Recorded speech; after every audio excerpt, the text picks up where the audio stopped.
So introducing Slick and Slide. Now Adam's Slick and Slide, brand new product. It's got this cross-linking polymer technology that basically makes it so that when you spray it on something that's shiny and you give it a wipe with a premium microfiber, man, as it cures up and it dries, it is so stinking slick.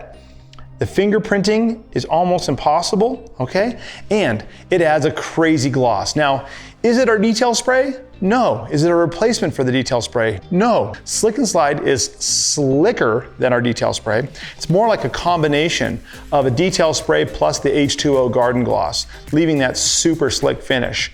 I like to go ahead and do anything that I got all the way perfect. This is my final top coat, okay?